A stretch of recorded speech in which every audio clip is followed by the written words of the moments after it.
하나님의 평강이 당신을 지키십니다. 성령의 은혜가 오늘도 당신 안에 머물러 그 은혜가 하루의 시작부터 끝까지 당신의 마음과 가정을 부드럽게 감싸기를 진심으로 바랍니다. 이 채널의 말씀을 통해 당신의 삶이 감사와 찬양으로 채워지고 기도가 응답으로 이어지길 축복합니다. 구독 버튼을 누르시면 매일 아침 하나님의 말씀이 당신을 깨우고, 좋아요를 누르시면 오늘 하루가 감사와 평안으로 가득해집니다.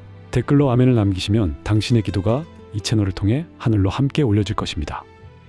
이 말씀이 필요한 분이 있다면 함께 나누어 주세요. 은혜는 나눌수록 깊어집니다.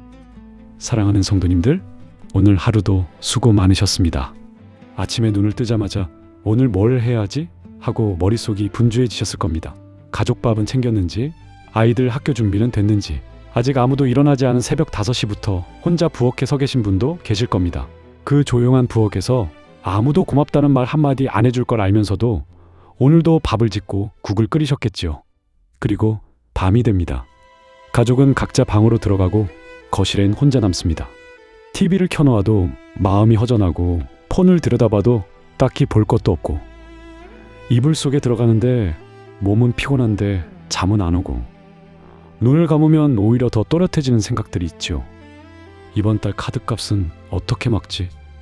남편이 요즘 왜 저렇게 말이 없지? 시어머니한테 했던 그 말 내가 잘못한 건 아닐까? 큰애는 요즘 왜 저렇게 전화를 안 받지? 나는 지금 잘 살고 있는 건가? 그 생각들이 밤새 당신의 마음을 갉아먹습니다. 오늘 저는 그 마음을 가지고 이 자리에 오신 분들을 위해 이 말씀을 준비했습니다. 복잡한 신앙 얘기가 아닙니다. 거창한 설교가 아닙니다. 오늘 밤 당신의 그 찢어진 마음에 하나님이 직접 말씀하시는 그 음성을 함께 듣고 싶습니다. 빌립보서 4장 6절과 7절을 함께 읽겠습니다. 아무것도 염려하지 말고 다만 모든 일에 기도와 간구로 너희 구할 것을 감사함으로 하나님께 아뢰라.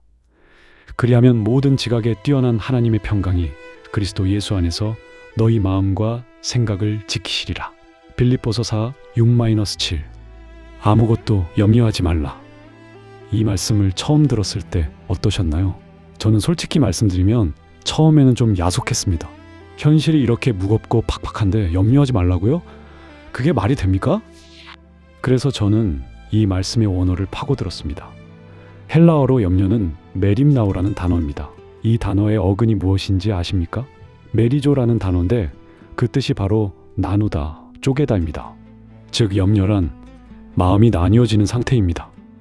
하나님을 믿는다고 하면서도 마음의 절반은 걱정에 빼앗겨 있는 상태, 예배드리면서도 머릿속엔 카드값 걱정이 맴도는 상태, 기도하면서도 진짜로 이게 응답될까 반신반의하는 상태, 그것이 바로 염려입니다. 하나님은 나뉘어진 마음으로는 하나님을 온전히 만날 수 없다는 것을 아십니다. 그래서 염려하지 말라고 하신 것입니다. 이것은 명령이기 이전에 초대입니다. 내 마음을 다시 하나로 모아라. 그리고 그 하나가 된 마음으로 나에게 오라. 이것이 하나님의 뜻입니다. 그런데 중년의 삶은 마음이 나뉠 수밖에 없는 구조입니다. 위로는 부모님이 계십니다. 아래로는 자녀가 있습니다. 옆에는 남편이 있고, 직장이 있고, 시댁이 있고, 친정이 있습니다. 사방에서 당신을 필요로 합니다. 그러니 마음이 나뉠 수밖에요. 그게 당신 잘못이 아닙니다. 하지만 하나님은 오늘 이렇게 말씀하십니다.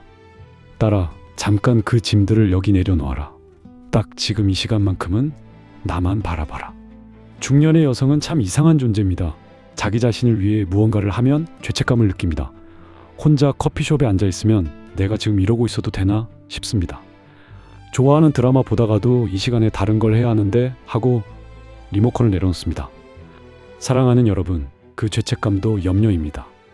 나는 늘 누군가를 위해 살아야 한다는 강박, 쉬면 안 된다는 두려움, 나를 위해 살면 이기적인 사람이 된다는 오해, 그것도 마음을 나누는 염려입니다. 오늘 이 시간 하나님은 당신이 잠시 내려놓는 것을 원하십니다. 자, 이제 이 말씀을 쓴 사람 이야기를 해야겠습니다. 사도 바울입니다. 빌립보서는 감옥에서 쓴 편지입니다. 로마의 감옥, 어둡고 습하고 냄새나는 곳, 손과 발에 쇠사슬이 채워져 있었습니다. 밥은 제대로 나오지 않았고 내일 살지 죽을지 모르는 상황이었습니다. 게다가 바울은 이미 여러 번 죽을 고비를 넘긴 사람이었습니다. 돌에 맞은 적도 있고 채찍질을 당한 적도 있고 바다에서 표류한 적도 있습니다. 그런 사람이 감옥 안에서, 그것도 내일 사형 선고가 날 수도 있는 상황에서 편지를 씁니다. 그리고 그 편지에 이런 말이 나옵니다. 주 안에서 항상 기뻐하라. 내가 다시 말하노니 기뻐하라. 빌립보서 4:4. 항상 기뻐하라. 여러분, 이게 정상입니까? 감옥에서 기뻐하라고요? 사형 선고 앞에서 기뻐하라고요?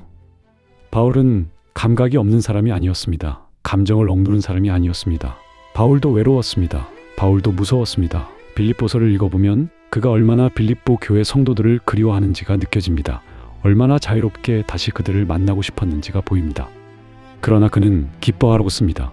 어떻게? 바울은 상황 안에서 기쁨을 찾은 것이 아닙니다. 상황 너머에 있는 분을 바라보았기 때문에 기뻐할 수 있었습니다.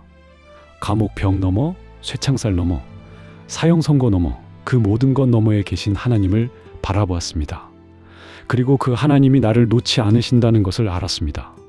내가 감옥에 있든 자유롭게 있든 이 땅에 살든 천국에 가든 하나님은 나와 함께 하신다는 것을, 그 확신이 그를 기쁘게 했습니다. 사랑하는 여러분, 저는 오늘 여러분께 감옥 같은 삶을 살고 계신 분들이 이 자리에 계실 거라 생각합니다. 몸은 자유롭지만 마음에 감옥이 있는 분들, 남편의 말 한마디에 종일 마음이 갇혀 계신 분, 자녀의 연락 한 통 없는 것에 마음이 꽁꽁 묶여 있는 분, 경제적인 압박에 마음이 조여오는 분, 건강 문제로 두려움의 감옥에 갇혀 계신 분. 바울의 감옥은 로마가 만든 것이었습니다. 여러분의 감옥은 삶이 만든 것입니다. 그러나 하나님은 그 두 감옥 모두에 들어오실 수 있습니다. 아니, 이미 들어와 계십니다. 오늘 이 말씀이 여러분의 감옥 문을 열 것입니다.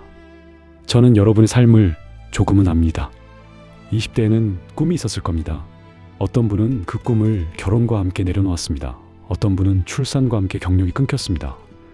어떤 분은 시댁과의 관계에서 자신이 조금씩 달아지는 것을 느꼈습니다. 하고 싶은 말이 있어도 참아야 했고 가고 싶은 곳이 있어도 못 갔습니다. 그렇게 10년, 20년이 지나면서 어느 순간 나는 지금 무엇을 위해 살고 있나 하는 질문이 올라옵니다. 그리고 더 무서운 건 그 질문에 대한 답을 모르겠다는 것입니다. 아이들은 크면서 점점 엄마를 필요로 하지 않습니다. 그게 성장이고 기쁜 일인데, 그런데 이상하게 마음이 허전합니다. 내가 필요 없어지는 것 같아서. 남편은 예전만큼 나를 챙겨주지 않습니다. 처음엔 그 섭섭함을 표현했는데 돌아오는 건 무관심이나 피곤하다는 말뿐입니다. 그래서 이제는 그냥 혼자 삭힙니다. 삭히다 보면 어느 날 뭔가가 확 터지기도 합니다.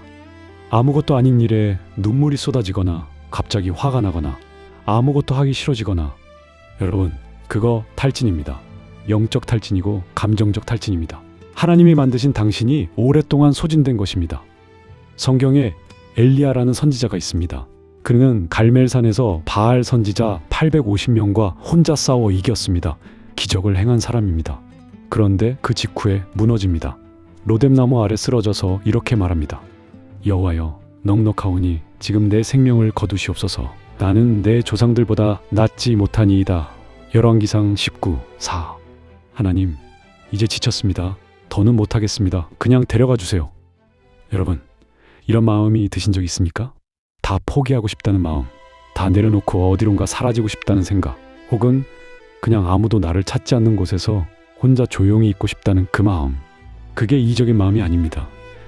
그게 믿음이 약해서가 아닙니다. 그것은 너무 오래 너무 많이 주다 보니 비어버린 그릇의 이야기입니다. 그때 하나님이 엘리야에게 어떻게 하셨는지 아십니까? 책망하지 않으셨습니다. 야단치지 않으셨습니다. 천사를 보내셔서 머리맡에 숯불에 구운 떡과 물을 가져다 두셨습니다. 그리고 말씀하셨습니다. 일어나서 먹으라. 네가 갈 길이 아직 멀다. 열왕기상 19:7. 여러분, 하나님은 여러분이 지쳐있는 것을 아십니다. 그리고 그것을 탓하지 않으십니다. 대신 이렇게 말씀하십니다. 일어나서 먹어라. 내가 네 곁에 있다. 오늘 이 말씀이 여러분의 로뎀나무 아래까지 찾아온 하나님의 음성입니다. 다시 빌립보서 4장 6절로 돌아가겠습니다. 아무것도 염려하지 말고 다만 모든 일에 기도와 간구로 너희 구할 것을 감사함으로 하나님께 아뢰라. 3가지 단어를 주목하십시오. 기도, 간구, 감사. 기도와 간구는 비슷해 보이지만 다릅니다. 기도는 하나님과의 관계적인 대화입니다. 간구는 구체적인 필요를 구하는 것입니다. 하나님은 우리가 구체적으로 말하기를 원하십니다. 하나님 도와주세요가 아니라 하나님 이번 달 카드값이 얼마입니다. 이것을 어떻게 감당해야 할지 모르겠습니다. 지혜를 주세요 라고. 그런데 여기에 아주 중요한 단어가 있습니다. 감사함으로. 구할 것을 감사함으로 아뢰라. 아직 응답받지 않았는데 감사하라고요? 이게 어떻게 가능합니까? 이것은 믿음의 언어입니다. 하나님, 당신이 이미 이 문제를 알고 계십니다. 당신이 나를 사랑하십니다. 당신이 내 삶에 개입하실 것입니다. 그것을 믿기 때문에 지금 이 자리에서 먼저 감사합니다. 이것이 믿음의 기도입니다. 결과를 보고 감사하는 것이 아니라 하나님의 성품을 신뢰하기 때문에 과정 중에 드리는 감사. 여러분, 한 가지 실험을 해보시겠습니까? 오늘 밤 잠들기 전에 딱 3가지만 하나님께 감사해 보십시오. 거창한 것이 아니어도 됩니다. 오늘 밥 먹을 수 있었던 것, 오늘 내 2발로 걸을 수 있었던 것, 오늘도 숨을 쉬고 있다는 것, 이 3가지만으로도 감사는 시작됩니다. 감사는 훈련입니다. 처음에는 억지스러울 수 있습니다. 말이 잘 안 나올 수 있습니다. 그래도 괜찮습니다. 억지로라도 시작하십시오. 하나님은 그 억지 감사도 받으십니다. 그리고 그것을 진짜 기쁨으로 바꿔주십니다. 저는 신앙생활 20년이 넘었지만 감사 훈련을 시작했을 때 삶이 진짜로 달라졌습니다. 형편이 바뀐 것이 아닙니다. 문제가 사라진 것이 아닙니다. 그런데 마음의 색깔이 바뀌었습니다. 회색빛이었던 하루가 조금씩 빛을 띠기 시작했습니다. 감사는 기적을 만드는 열쇠입니다.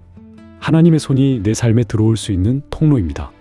그리고 7절 말씀을 보십시오. 그리하면 모든 지각에 뛰어난 하나님의 평강이 그리스도 예수 안에서 너희 마음과 생각을 지키시리라. 모든 지각에 뛰어난 평강, 이것이 무슨 말입니까? 지각이란 우리의 이성이고 상식입니다. 이 상황에선 당연히 불안해야 해.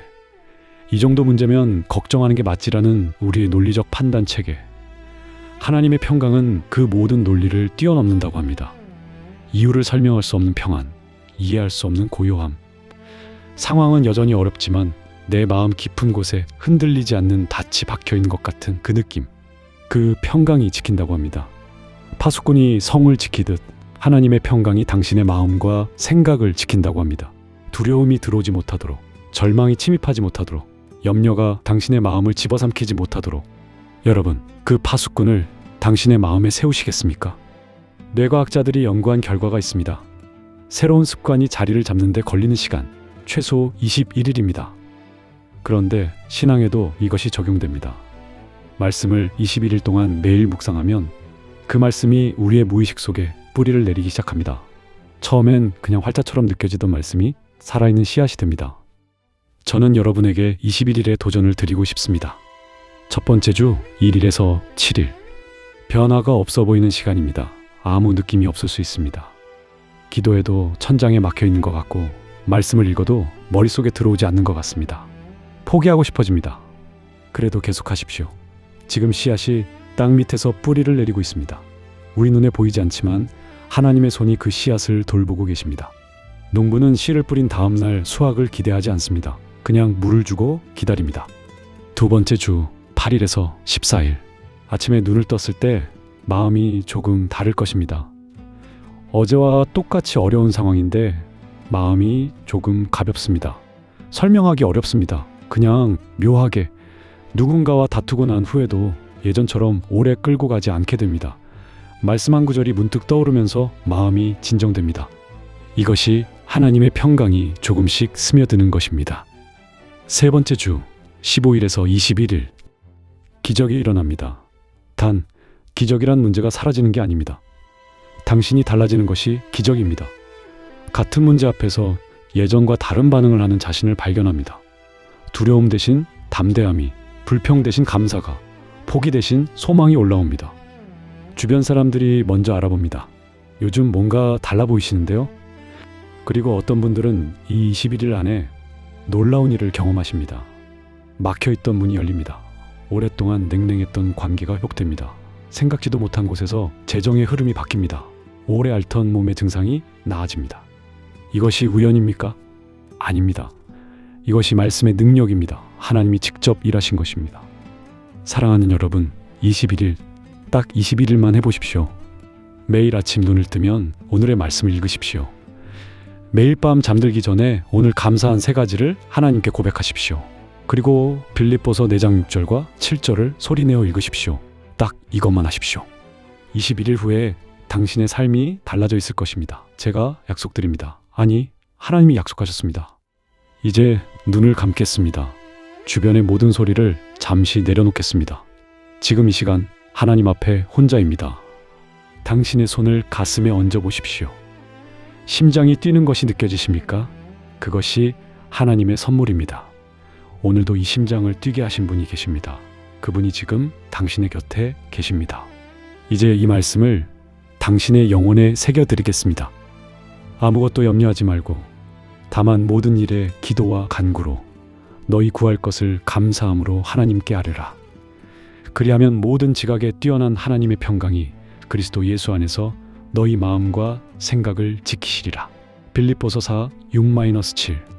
하나님 아버지, 오늘 이 말씀 앞에 나온 이 귀한 딸들을 기억해 주십시오. 각자의 집에서, 각자의 어두운 밤 속에서 용기를 내어 이 자리까지 온 그 마음을 받아주십시오. 하나님, 이분들이 오늘 얼마나 힘드셨는지 당신은 아십니다. 아무도 몰라줬던 그 수고를, 아무도 보지 못했던 그 눈물을, 아무도 듣지 못했던 그 한숨을 당신은 다 보셨습니다. 다 들으셨습니다. 하나도 잊지 않으셨습니다. 오늘 밤 이분들이 잠드는 동안 당신이 일하여 주십시오. 말씀의 씨앗이 그 마음 깊은 곳에 뿌리를 내리게 하여 주십시오. 내일 아침에 눈을 떴을 때 어제와 같은 상황이라도 마음이 조금 더 가벼워져 있기를 원합니다. 오늘보다 조금 더 당신의 손을 믿을 수 있기를 원합니다. 이분들의 가정에 평강을 주십시오. 경제적인 필요를 채워주십시오. 관계에 회복을 주십시오. 아픈 몸이 있다면 치유하여 주십시오. 그리고 무엇보다 이분들에게 다시 소망을 주십시오.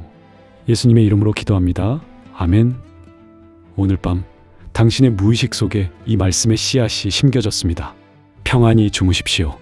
하나님이 일하고 계십니다.